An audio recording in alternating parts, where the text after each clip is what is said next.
90s, John Travolta and Tom Cruise were out there talking about Scientology all over the place. Now they don't talk about it so much because so many abuses and media have exposed the authoritarian control system of Scientology that it's not really safe for them to openly discuss it. And so now if you go interview Tom Cruise, he demands you do not ask him anything about Scientology. He won't go near it.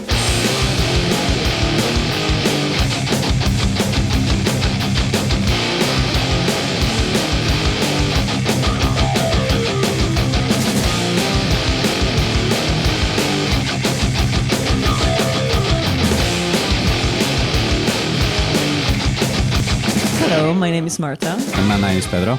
And this is YoloTalks, where we talk with amazing people about super fascinating topics. And today with us we have Chris Shelton, who is a man of many, many things. He's a podcaster, a YouTuber, an author, and he's also a former Scientologist. And that's the topic we're going to focus on today. Hello, Chris. Hi. Thanks for having me on your show. Yeah, it's great to have you here. First, if you agree, we would like to give a little background to the audience on who you are, what took you here, basically. Yeah, absolutely. Of course. I grew up in the Church of Scientology. I was what we call a second generation Scientologist because my parents got involved when I was very, very young. And so I kind of grew up in a Scientology household, learning that L. Ron Hubbard, the founder of Scientology, was kind of a guru, philosopher, special person. And that was kind of how I thought about things. And then when I was a teenager, I got officially involved in Scientology. And I spent the next 25 years of my life working for the Church of Scientology, and all the way until I was about 42 years old when I finally got out of there. There was a lot of ups and downs and a lot of downs and a lot of abuse in that group. And I thought that was necessary for what we were doing because I thought that I was part of a movement that was actually changing and saving the world. And I was wrong, but that's what I thought. And that's why I dedicated myself to it.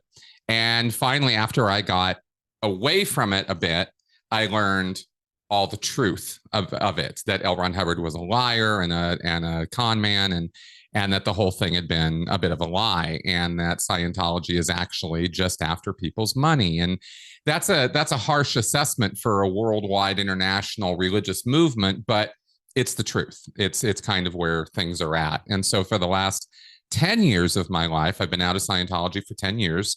And I have been writing and speaking and podcasting and talking to people and interviewing other survivors of not only Scientology, but other groups.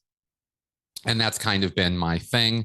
And I finally went back to school and went to university in the UK and got a master's degree in the psychology of coercive control. So now I not only get to talk about Scientology and my experiences with it, but I get to talk more broadly and do actual research and work on how coercive control works in cults, in domestic violence situations, in gangs, and more broadly. And I try to educate people about all of that.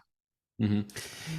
Could we delve a little bit deeper into what Scientology defends? Because prior to this interview, and I guess many people like me, they have the concept of Scientology like a sect, like some kind of religion, but I bet that almost no one really knows the basis of Scientology. Could you explain a little bit at a high level? Absolutely. Yeah. Scientology is about you as a spiritual entity or a spiritual being. The word that they use in Scientology is not soul or spirit or ghost. They use the word Thetan. Mm-hmm. And that word signifies you as you really are, not your body. Your body is like a set of clothes you're wearing. It's temporary. You go on and on and on. You are immortal. You cannot die. And you have therefore lived many, many lives in the past. Millions of them, in fact, goes back many, many, many trillions of years. Hubbard says that this universe and us as life entities are far older than Earth science realizes. And so from that faith-based belief, you have to kind of buy into that idea.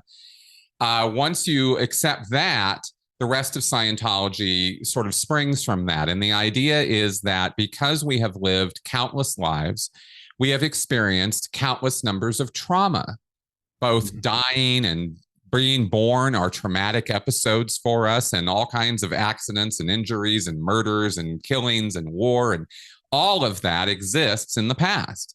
And all of us are carrying around those burdens of trauma, and to an unspeakable level. I mean, just volumes of this.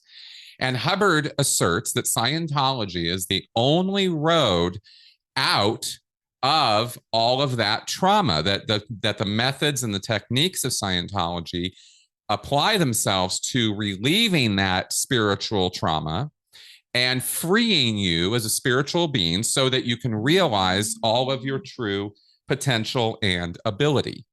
Because you, in Scientology's belief set, are kind of like a god.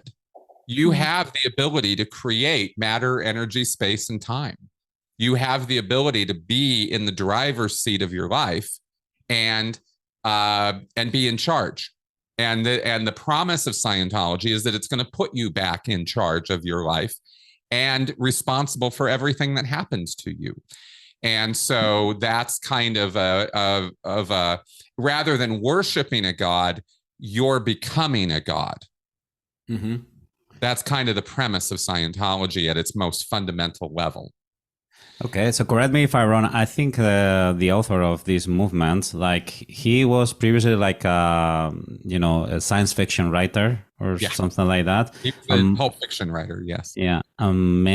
If I am not wrong, most of the things that are kind of established in Scientology, kind of a little bit from that narrative that he initially came up with, right? This idea of the thetans, or like the ultimate way to unleash your hidden powers, comes from that, right? Yeah. So if that's like that, how is it possible that people are inside Scientology do not realize how clear it is, and they are still hooked into that? How is that possible? Oh, well, there have been a lot of from the golden age of pulp fiction, the 1930s, 40s, up through the 1950s. There were a lot of scientists and very serious people who were also authors of stories. Just because you wrote stories doesn't mean you can't be taken seriously as a scientist or a researcher. Arthur C. Clarke, Robert Heinlein, Ray Bradbury. I mean, there's people who have science backgrounds who have done some amazing storytelling too. So that doesn't necessarily introduce doubts or uncertainties about Scientology just because the guy was a writer. Yeah. And we all thought, well, he's a great writer, and that's how he made his living. And then he happened to discover these brilliant truths about life. This is how we thought about it. And so we didn't really put two and two together that he was just making it all up. And one of the reasons for this, and this is actually a bit of a difficult thing for people to get their wits around, is Scientology is not a couple of books or a couple of lectures. L. Ron Hubbard gave over 5,000 lectures. He wrote 30 books. He wrote thousands of pages of issues and bulletins and policies that regulate how Scientology runs itself and how its organizations work, as well as breaking down his ideas about the mind and the spirit and life. And so it's a very bubble kind of all-inclusive belief system. It's what we call a totalist belief system. It's all-encompassing. And that is something that people can't quite believe he's just making it all up because there's so much of it, But the fact of the matter is, yeah, he made it all up. I mean, there's no science to Scientology, and I have to keep stressing because people might think I'm selling it, and I'm not. I'm just describing it. But it's really at the fundamental base of it. It's all about glorifying L. Ron Hubbard. And once L. Ron Hubbard died in 1986, the guy who took over is named David Miscavige, and he still runs Scientology now. And he's the dictator who's in charge of the whole operation. And now it's shifted from glorifying L. Ron Hubbard to glorifying him. Yeah. That makes sense. I'm wondering, because you mentioned at the beginning that you sort of grew up with Scientology in a background because of your family. Yeah. How does one sort of get hooked into Scientology if it's not like, through upbringing? How do they hook people in? Yes, what they do is the recruitment process involves basically finding what it is that you think in your life is ruining your life. What is it that you want to change or improve? And if you changed or improved it, your entire life would be better. Let's say you have communication issues, or you're an introvert, or you are constantly having accidents or problems, or you hate your boss, or you can't ever speak up for yourself, or, right? There could be a million different variations of problems people have in life that they think are really stressful and really a problem that they can't solve. And Scientology offers a whole array of solutions. What they'll tell you at the beginning is Scientology offers a toolkit for your life. And they can offer you communication classes, or classes in how to get along with others, or how to overcome ups and downs in life. There's about 21 different introductory services that they have to get people to start doing Scientology. And most of those classes involve very common sense solutions, time management, or, when you're talking to somebody, look at them, listen to them. I mean, it's very basic stuff. But for some people, some of these ideas never occur to them, or they just don't know how to organize their situations or their relationships. And Scientology offers common sense solutions to those problems. And the goal is, and this is kind of an important point, the goal is to create in the new recruit a euphoric awe experience. Like a kind of heady, oh my God, kind of experience. And not only do they have classwork, but they do this kind of, I have to call it a form of counseling. It's not psychological. It's not counseling. It's called auditing. And it's a very precise procedure that they use. There's a lot of different techniques that are utilized, but the goal of auditing is to induce in you this kind of euphoric experience, the same kind of awe or euphoria that you would experience on drugs or at a concert in a group setting, this kind of, oh my God, kind of feeling. And people can become very easily addicted to that feeling, that sensation, and they want more of it. And Scientology promises to give you a lot more of it. And that's why people keep going with it and believe, because they've experienced this, oh, well, Scientology must work. L. Ron Hubbard must know what he's talking about. And it's not that simple at all. It's not, there's lots of ways to get people kind of high, that doesn't have to be drugs, that you can do that. And that's what Scientology specializes in. Yeah. But then I have one question. Like you mentioned that it all starts with, some kind of self-help toolkits for the person that is experiencing some kind of problems in their life. They want to become better. They want to, improve their relationship with their partners, whatever it is. But then Scientologists, as you explain it, defends, this mystical thing about we are thetans, you mentioned, right? That we can unleash our hidden powers and everything. At which point do they start introducing this concept? Is just very from the beginning, or is just like once you are hooked in, then they start becoming mystical? It's pretty much right there. It's once you've sort of crossed that line of, oh, I really think there's something true here. I think there's something real here. And they try to do that right away. They're trying to hook you right away, right? With a class or with the auditing. And once you experience that, and not everybody does, by far, a lot of people come in, do it and go and walk right back out. So this isn't something that works on everyone, but if it does bite, if it does work, oh, this must be the truth. This is what I've been looking for my entire life. This is, this is it. And then they start going, oh, well, if you like that, guess what else we have for you? And there's a whole array of levels, what we call the bridge to total freedom. And the idea, the analogy or the metaphor is that you're crossing a bridge from this material existence to a higher spiritual level of existence where you're the one in charge of your life. And that's what they're promising. And that's what they start talking to you about as quickly as they can. Because that's, of course, this is every level and every class and every auditing session. They charge you money for this. This isn't, none of this is free. Yep. Yeah. And as you go deeper and deeper, it becomes more and more expensive to the point where at the highest levels, you can pay $10,000 for what's called an intensive, which is 12 and a half hours of auditing. Whoa. Jesus. So people may even go bankrupt, right? If they Totally, they do. Lots of people go bankrupt in Scientology. Unfortunately, I observed that happen with lots of people over the years. Wow. Yeah, because basically that's a very smart manipulation technique in a way, right? You come because you have some problem, you have a weakness that is normal. For example, you have problems with relationships or something like that. They basically pinpoint that and make you feel like you can do anything and you have full control over your own life and we can give you more of this.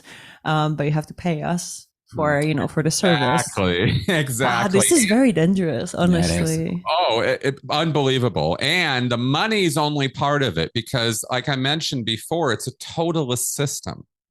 And that, that's why we call it a cult or a sect, is because it seeks to actually not just extract money from you, but they want to actually own your entire life. And very quickly, when you get involved in Scientology, you find them discouraging you from having non-Scientology friends. And maybe your family isn't totally on board with this. Maybe they're not such good people. Maybe you shouldn't be talking to your mom if she's complaining about Scientology to you all the time. Maybe you shouldn't be talking with your girlfriend or your boyfriend or your spouse about this so much. Maybe they don't mean well for you. This kind of thing starts coming out and they actually start putting controls in on your life. And that's where things get very bad kind of quickly. But because you're so wrapped up in the euphoria of it, people often don't see it happening until it's kind of too late. And Scientology has extracted a great deal of money and time and resources from you. So how, if let's say I get into Scientology, right, and I get convinced about that, and then, little by little I go up in the hierarchy, I pay more money and everything. At which point, you mentioned the auditing sessions. Is that something that you do weekly, or how does that work? Yes. Yeah. What they want to do is they want you to go in for at least 12 to 15 hours a week. Okay. That's what they're all over you about. And when I worked in Scientology, and I worked for the organization for 25 years. So I spent a lot of time in that group doing a lot of different things, including running classes and running the auditing. So I know all about this stuff from that experience. And it's all about getting you in and getting you on board as much as possible and really trying to consume your entire life with Scientology. When I ran classes, I demanded that my students come in at least 15 hours a week, and we wanted a lot more out of them. Same with the auditing. The auditing is sold in not by the hour, it's sold in blocks of 12 and a half hours. And the idea is that you're going to get that intensive or that 12 and a half hours in 1 week. We're going to schedule your time to do that. And then the next week, we're going to get you another intensive and another intensive, because it takes tens of intensives. So it takes a lot of auditing to move all the way up the levels of indoctrination in Scientology.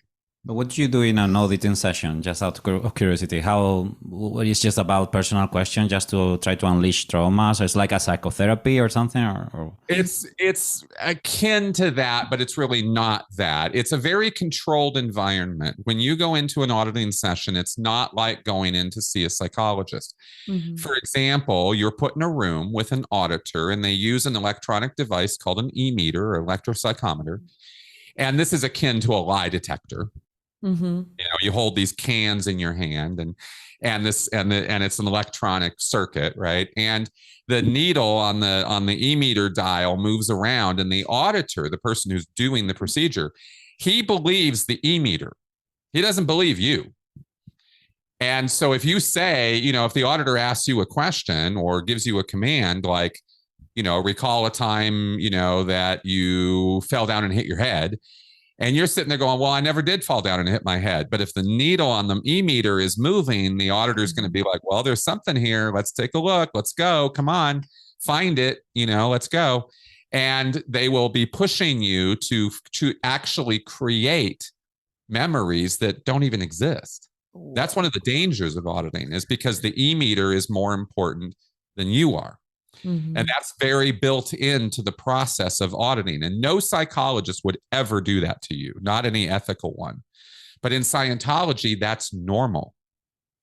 So and there's lots of different kinds of auditing, but almost all of it revolves around you sitting in a room with an auditor.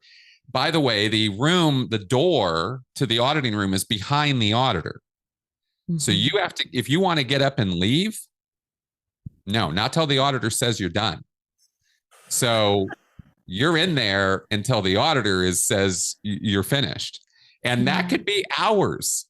If you want to take a break, you want to get some food, usually it's not quite like, we're going to beat on you, but it's a very authoritarian setup. You see, the very model of it is just awful. And the idea with auditing is that you're going to face trauma. You're going to face these past experiences where you died, where you killed people, where bad things happened to you, like science fiction level stuff, like planets blowing up, like crazy, crazy stuff. And that's going to be very uncomfortable for you. That's going to be very, very difficult for you to face and deal with. And so the auditor is there to work with you and push you through it. And this is how people agree to do this, is they're like, oh, yeah, sure, I have all this trauma and I have to deal with it, and it might be uncomfortable and I might not like it. And so I might want to leave. I might want to get up. And the auditor's like, yeah, no, you're not doing that. We're going to get through this. And that's where it becomes very authoritarian. But it's all under the guise of helping you. Mm-hmm.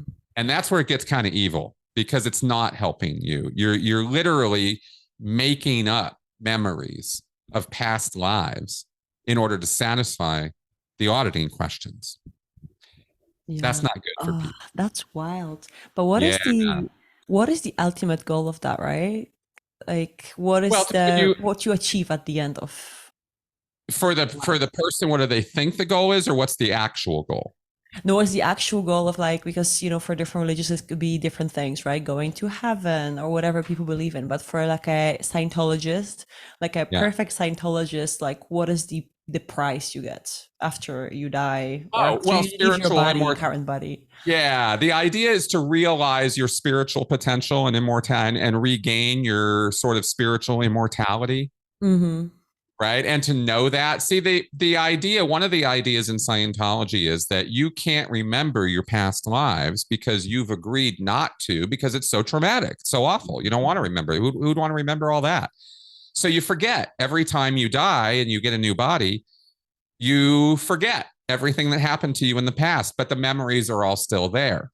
Mm-hmm. You're just kind of shutting them off. So the auditing process is designed to open all of that up for you. And by reliving or re-experiencing all of that trauma, all that all that stuff, you're supposed to be freeing yourself of the spiritual, sort of chains that are keeping you down. And you're supposed to realize and come back to, rehabilitate yourself so that you have godlike abilities. Scientologists believe in telepathy, telekinesis. They believe they can control the weather. They believe that they can read minds. I mean, there's all kinds of very delusional thinking going on in Scientology. Do they have the figure of a superior god in Scientology? Because no, there is no God figure in Scientology. You are the God in Scientology. Mm-hmm. There's no worship. There's no concept of a deity.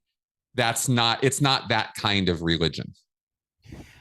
To me, like Scientology is like the idea is like it could be beneficial, quote unquote, like the theory, like any other religion. But again, it's like any ideas throughout history, like communism or, religions in general, that's, very beautiful on the paper, but then in reality, they go really, really wrong.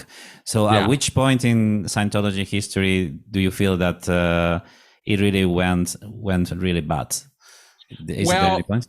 Yeah, actually from the beginning. And the reason I say that is because L. Ron Hubbard was a bit of a two-sided guy. He was a bit two-faced, right? He said one thing, but he really meant a whole other thing.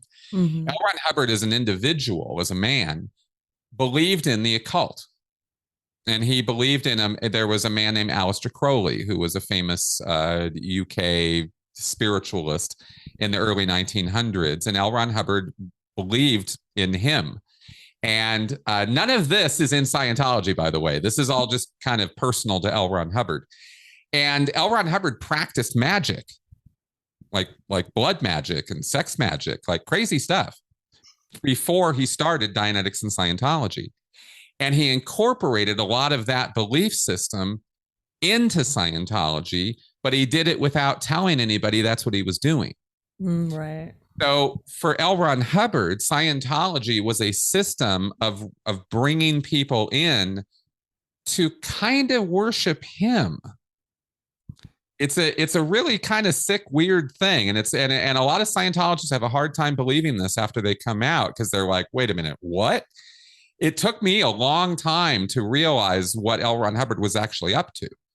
And that's why the auditing process is so controlling, because it's about putting you under control and getting you to do whatever they tell you to do. And that's actually the real goal of Scientology. So it's a very, there's this very nice religious, sort of facade that they put there, but that's not what they're really doing. They're trying to extract money and resources from you and keep you under control. And that's really bad. Yeah, it is. And that's kind of from the very beginning. But L. Ron Hubbard, as a writer and as a speaker, he was a charismatic man. And he had a way of talking to people and convincing them of things that were not good for them. And he's not the only one. That we're surrounded by people who can do that. And that was kind of his superpower. And so he built a whole movement around that. And that's really kind of what Scientology is at its core. Yeah, actually, like most sects have like a leader that becomes, delusional and, loves the appraisal from everyone. And probably that's the case here. But do you think he became delusional for real and he believed all of his theories, especially at the end of before his death? Yes. Yeah, he did. He went a little nuts. He did. He started all of this in 1950. And by around the mid to late 1960s, it was kind of clear that he was kind of buying into his own nonsense. Mm-hmm. And he started kind of losing it. And all through the 1970s, he really deteriorated mentally. And by the 1980s, he went into hiding because the government was kind of after him because he wasn't paying his taxes and other things. And he went off into solitary, hiding. He only had a couple people who actually even knew where he was. And he was still running Scientology, but he was doing it from the secret location. It was all very, very weird. I mean, it's a whole wild story. And then he died believing that spirits were after him and that he had not achieved his goals, and he died of failure. And kind of crazy. He was very paranoid. He thought the government was after him. He thought He thought the FBI was chasing him. He thought, the governments of the world were colluding to destroy Scientology, which is not true at all. And he had very, very paranoid ideas. And unfortunately, those ideas spilled over into the group of Scientology, and a lot of people's lives were very negatively affected by this because they were accused of being criminals and being plants and working for the government and all kinds of crazy stuff. I'm also wondering because I guess when he started, and also throughout 70s, 80s, I mean, there's not much internet back then, but right now people have way more. Yeah, right now maybe it was a bit easier also. I don't want to say it was easier to manipulate people. Maybe it was harder to find information. But now, I mean, people still are in Scientology and have access to internet and other sources. So is it that if you are hooked in, they don't allow you to kind of access that information that can question it, or you don't want to do it because you are so you're such a believer that you don't want to find anything that basically makes you not believe in it? Both. That's right. Both things. They do have controls in place to censor or control your access to the internet. This is really for those who really work for the organization. They really can't police what you do in your home as a public level Scientologist. But if you work for the group, or, you're part of the hardcore elite of Scientology, which I did, you don't have access to the internet, or you don't have unrestricted access to the internet. It's kind of like the Chinese internet. You have access, but only to what they want you to have access to.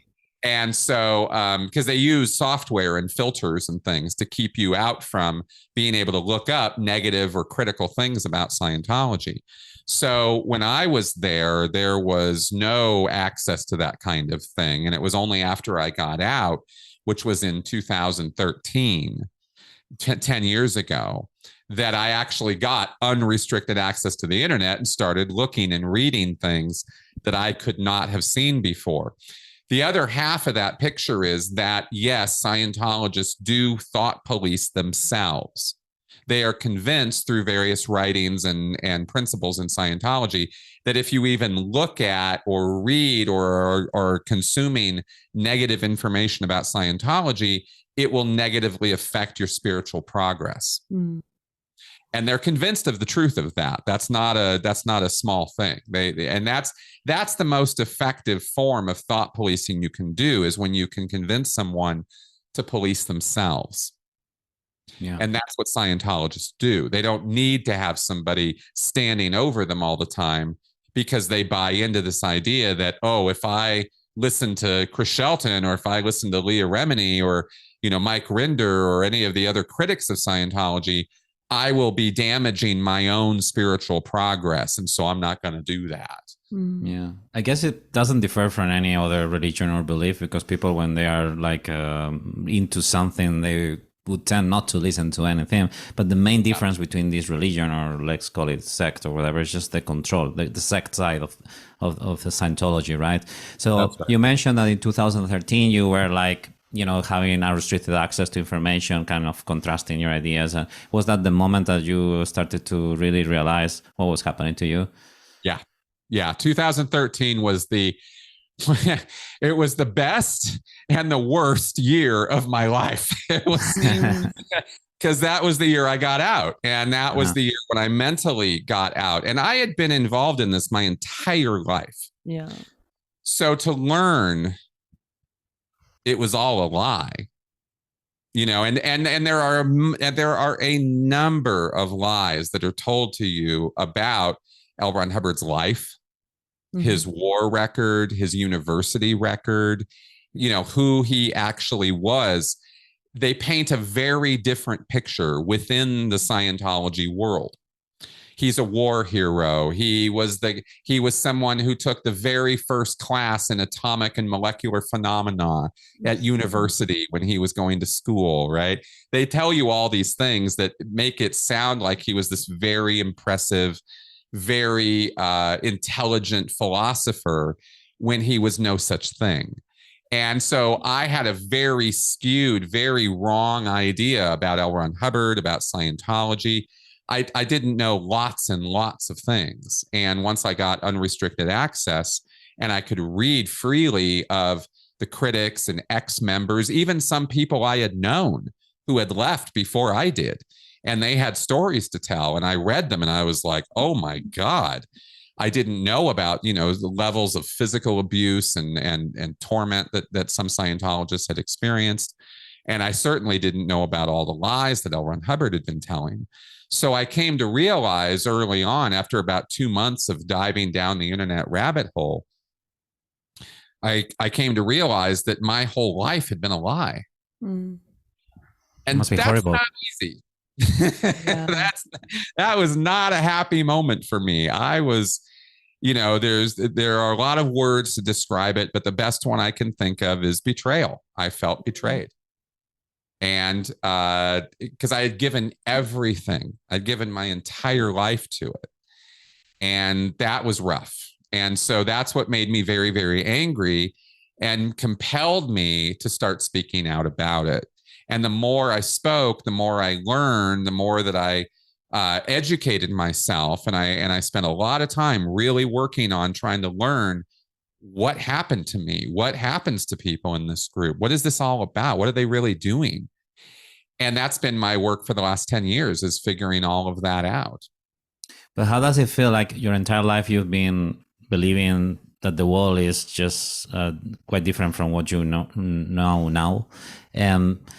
Does it really, do you need like psychotherapy or anything? Like, I can imagine it's really hard. How does it feel? Did you feel like Neo in Matrix, or I don't know? Yeah.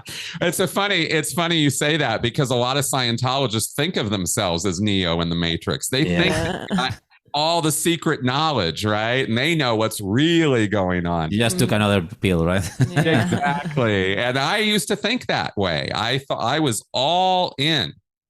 So when I learned it was all a bunch of nonsense, of course I was very upset, and I coped with that for a number of years. I did not get therapy for quite a while, but I've been doing therapy more recently, and it's been very, very helpful. My catharsis, my healing came from education.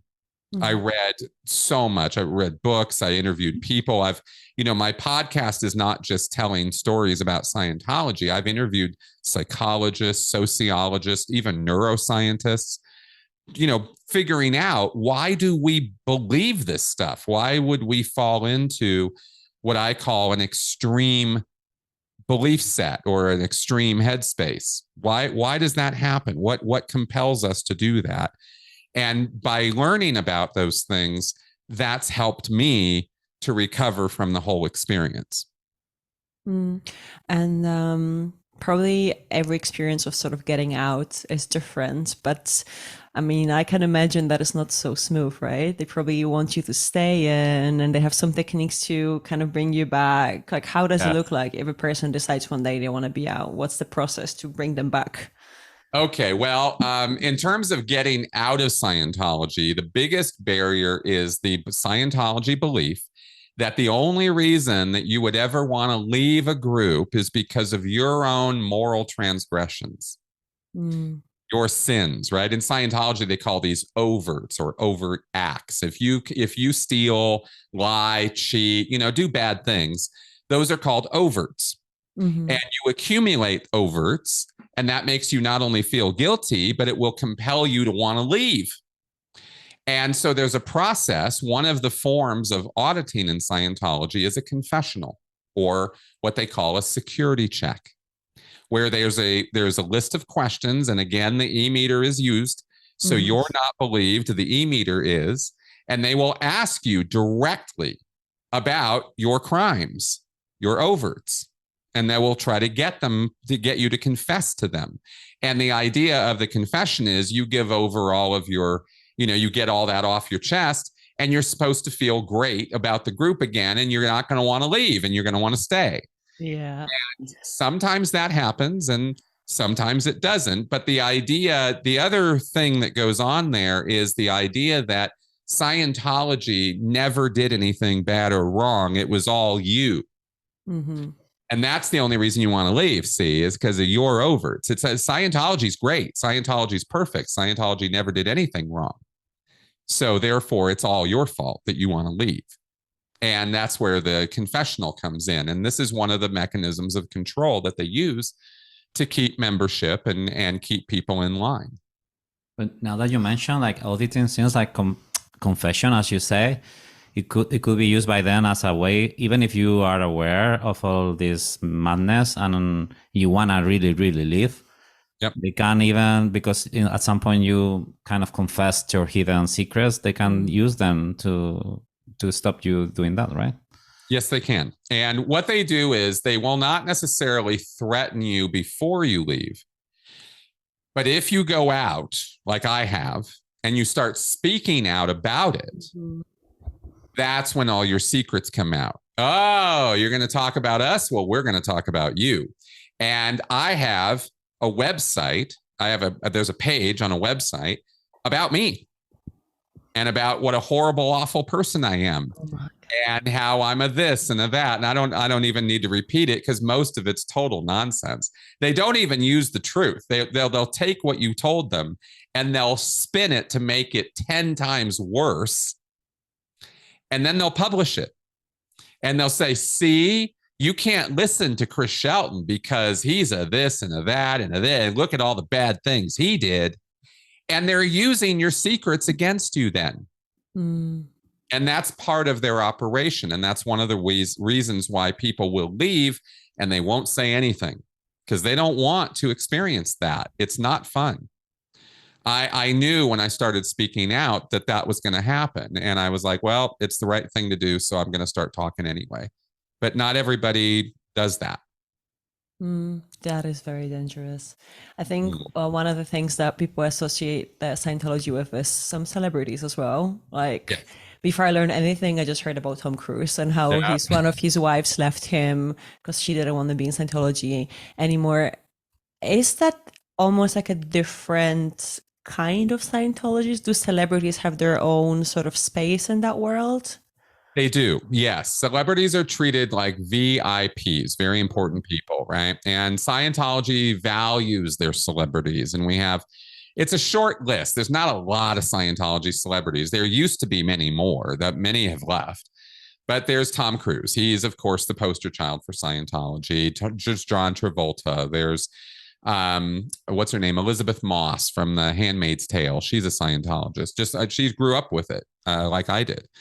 Michael Pena, he's been in, some many movies. He's a Scientologist. And right now, Danny Masterson, who is a Scientology celebrity, is on trial for rape. So that's fun. That's happening right now as we speak. So some of their celebrities work for them and some of their celebrities end up making Scientology look pretty bad. And so they've kind of dialed back a little bit on using their celebrities as much as they used to in the 1980s and 90s. John Travolta and Tom Cruise were out there talking about Scientology all over the place. Now they don't talk about it so much because so many abuses and media have exposed the authoritarian control system of Scientology that it's not really safe for them to openly discuss it. And so now if you go interview Tom Cruise, he demands you do not ask him anything about Scientology. He won't go near it. He's still a very fanatical Scientologist as a person, but he won't talk about it because he doesn't want to be challenged because the abuses are real. And he supports that because he's really not a very good guy, if I'm being honest. Tom Cruise is, as an individual, he's not a good guy. He just looks like one. Yeah, typical. Yeah. But I'm wondering, like, celebrities like John Travolta and Tom Cruise that are still there, regardless of whether they are good or bad people, might they still be there because, if they leave, again, coming back to the subject, they have some material about them that could be ruining their career? Yes, that could absolutely be a factor in the reason why they stay. I'm not going to sit here and say, oh, no, that would never happen, because it absolutely could happen. And they are definitely aware of that.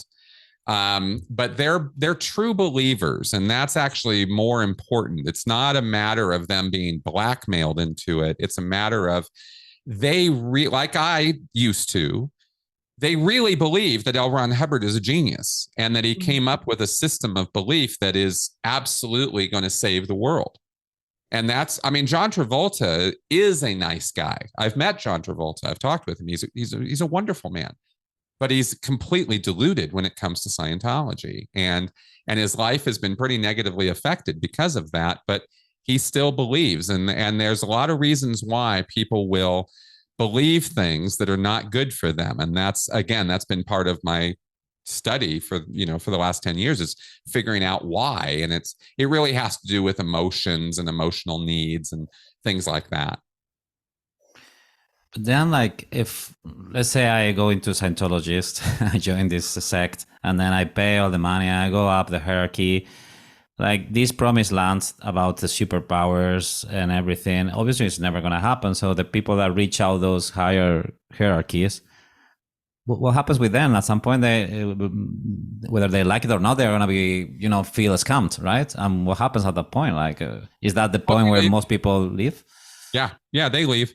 And people have gone all the way to the very top, only to realize, oh, wow, this is not what was promised. Okay. So once you pay the bill, then you leave.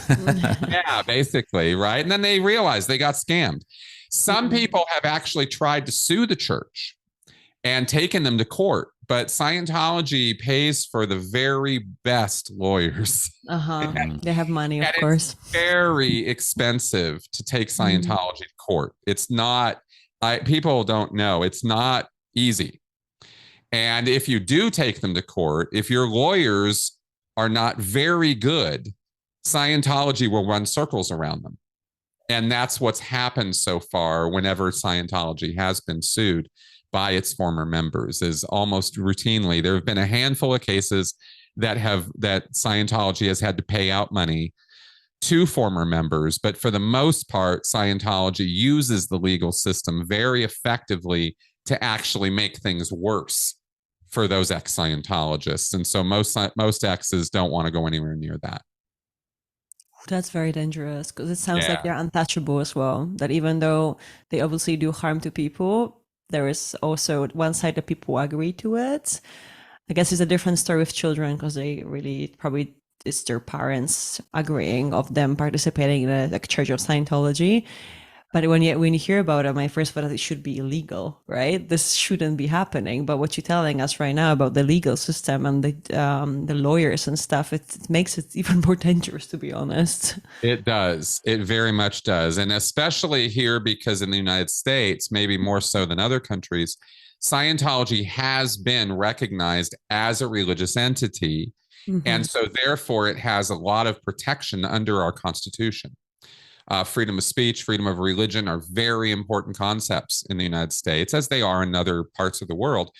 And they're therefore very difficult to go after religious institutions, not just Scientology, for abusive behavior, because the churches will kind of do this runaround legally using our First Amendment to hide behind. And that, you have a lot of very legitimate religions who are doing very good work, and they have First Amendment protection to do that work.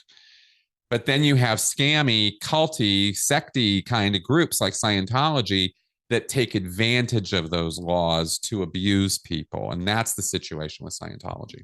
But how do they get away with not paying taxes? It's just they pursue to be a religion just because of that, and that's. Oh yeah, they have been because they've been recognized in America as a religious entity.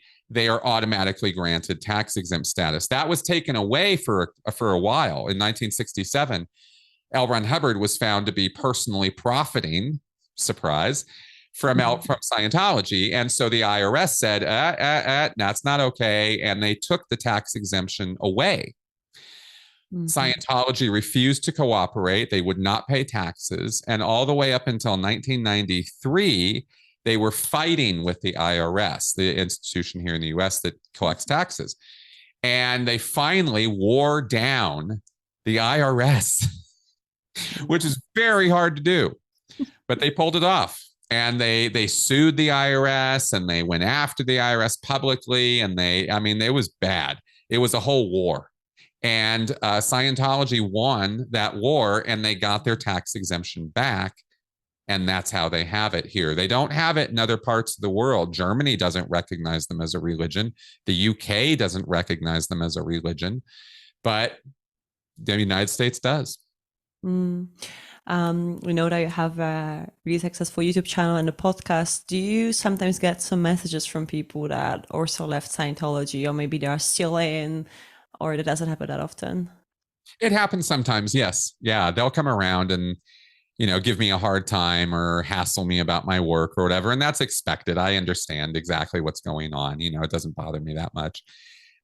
They will get very vicious sometimes and attack me personally, and they'll make fun of me or ridicule me or, call me names or something. And it's all a little childish, but that's the mentality of sects and cults. We hosted some episodes ago, a writer that wrote a very interesting book on how to combat science denials, right? In this case, this is something similar maybe to what you do in your podcast, because I guess one of the intention also is just to try maybe the people that are inside the sects or maybe outside, and you try to keep them away from there, right? So what are the techniques that you think can work the most when you talk to people to keep them away from this kind of delusional thinking?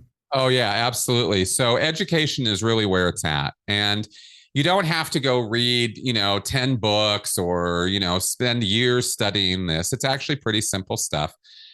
Coercive control, for example, can be broken down to isolation, manipulation, and control. That's it. Mm-hmm. Those three things, right? And if people are trying to isolate you, telling you your family and friends don't know what they're talking about, like I mentioned earlier, that kind of thing, those should set off little red flags for people. But the most important piece of advice I have for people when it comes to joining a group of any kind, whether it's a sports club, whether it's a martial arts dojo, whether it's a political group or a religion, it's that cults are not just in religious spaces. They're all over the place. And the thing that'll keep you out of them is to give yourself time to think about any decision you're making before you join a group. If it sounds too good to be true, it probably is. But before you go over and give any money or commitment to a group, do some research, find out what the group is about. But even if you don't go research it, give yourself a couple days. If you're being sold something, almost uniformly, the salesperson is trying to get you to do it now. Let's go now, today. That the special deal is only today. Tomorrow it won't be available. Oh, I better do this now, right? This is a standard sales technique, and cults use this when they're recruiting people. They don't think, just act. What the right thing to do is. You can feel it, right? Like it's all about your feelings. It's not about facts. Yeah. And so, so I tell people, before you make any kind of decision in your life, whether it's a group like Scientology or anything else, stop, come back in 2 days. You will have time to come down off of the, this is so amazing, and you'll be able to think a little bit more clearly about it. And I guarantee you, it'll look different in 2 days. That's what I'm trying to do and buying in Amazon, not to binge buy. That works for everything. Yeah. That's right. Because recruitment is all about emotions. Yeah. And emotions change. We change our emotional state 10 times, 20 times a day. So if you just give yourself a break, you'll save yourself literally years of anguish. Something to think about. Yeah, I think one of the caveats is that nowadays I feel that we have lots of information, like you can research about any subject, but we are not taught in a school to think about ourselves from our own perspective. We are not taught to really question things, question authority, question any kind of theory that you are fed up in news or whatever.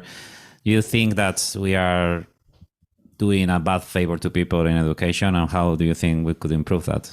Absolutely. Yeah. This is where I really get on a soapbox about education and critical thinking. Because that's what I'm all about is learning about how to think. And critical thinking or skepticism or, scientific kind of thinking is very good for people. And I really think we should be working a lot more on that. I think it's up in Norway or Switzerland. They're doing educational work with kids where they are teaching them media literacy and critical thinking skills to be able to question anything. And there's no problem with that. A mature mind should be able to question anything. When you're in first and second grade, you don't want kids questioning their multiplication tables. Yeah. There's some things you have to learn. But when you get to a higher level of education, you can start engaging more parts of your brain and you can start thinking for yourself better. And we really need to do better with that in our educational systems because a lot of our educational setup is very kind of authoritarian. It's a little bit, this is how it is, and you better believe it. You better give it back to me in this test or this essay. And that's not really the kind of learning that is going to get people to think for themselves in their lives. So concentrating on critical thinking and also, and this is another very important point as far as I'm concerned, part of that package of critical thinking should be learning about emotional intelligence. Mm. We need to understand our own emotional life. And this is, again, not something you would necessarily teach 6th or 7th graders, but when you get into higher levels of education, people start experiencing, a full range of emotional experiences, and they should understand what emotions are and how they can be manipulated. Because most manipulation of people is not about facts or logic. It's about emotional things. And that's where you can gain a lot of ground with people and teach them to think independently by understanding their own emotional states. So that's where I come from. Actually, now that you mention emotions, I think that's one of the main problems when you have people that are already hooked into sex or into any idea. It could be politics or it could be like anything, whatever. Like the problem is that you can as an individual try to question with your friends, try to question their ideas, but it feels like, especially nowadays, that is really, really difficult, and people identify themselves with the idea and in an emotional way. So it's like a loop. It's a catch-22 situation, and we have a lot of work in there too, I guess. Big time. And I don't know how else to do it except to teach people that their emotions are the thing that is actually driving their decision making. Mm. It's not facts, it's emotions, and it's emotional needs. We all need community. We all need to have a sense of purpose in our life. We all need to feel like our life means something. And these are emotional needs that are universal from the Philippines to China to the US to Canada to wherever. Any human being you're talking to, they have emotional needs. And if those needs are not fulfilled, they will try to find something to fill them. Mm-hmm. But most people don't even know that much. They don't even know they have emotional needs. They think lots of other things, religion or ideology or the solutions to their problems. And they don't even understand what their problem is. And that's where the critical thinking and emotional intelligence comes in. So I feel very strongly that these are very important things that are lacking in our education right now. That's very true. I think we're almost done, and it's I really enjoyed the conversation. Great. It's been almost, I think it's been an hour almost, but we have questions still. We have 2 questions that we usually ask at the end. Sure.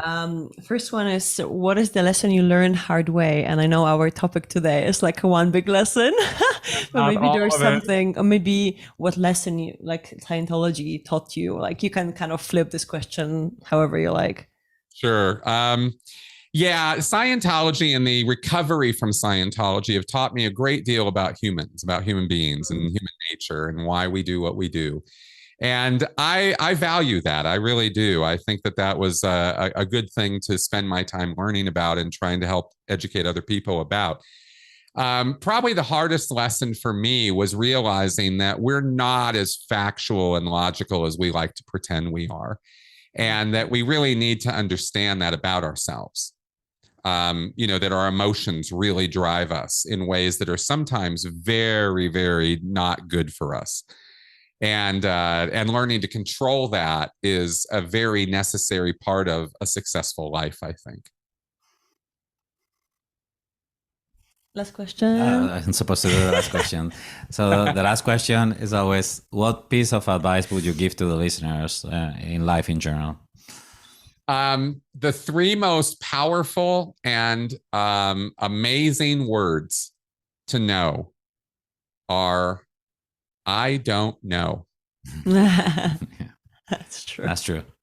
I only know that I don't know anything. That's right. They are the three most powerful words in critical thinking, and I believe that they are the three hardest words for any human being to say. Yeah, I think we should say them a lot more often. Yeah, those are very powerful actions, especially now in these times when artificial intelligence is starting to develop quite big. We better get our act together and really not be led by our emotion. Right. Because we program our AIs to reflect us, and we don't even understand ourselves, and that's not going to be good for us, So, let's see where this goes. But thanks a lot. It was a great pleasure to talk to you. Really enjoyed it, and I learned a bunch. And we wish you all the luck in the world with YouTube channel and podcast and educating people in the topics. I think it's very important that you decided to share your experience and your knowledge. I think it's gonna inform and help a lot of people. And it's been great to talk to you. Yeah. Well, same. thank you. Hope to host you in the future. Thank you very much. All right. Bye.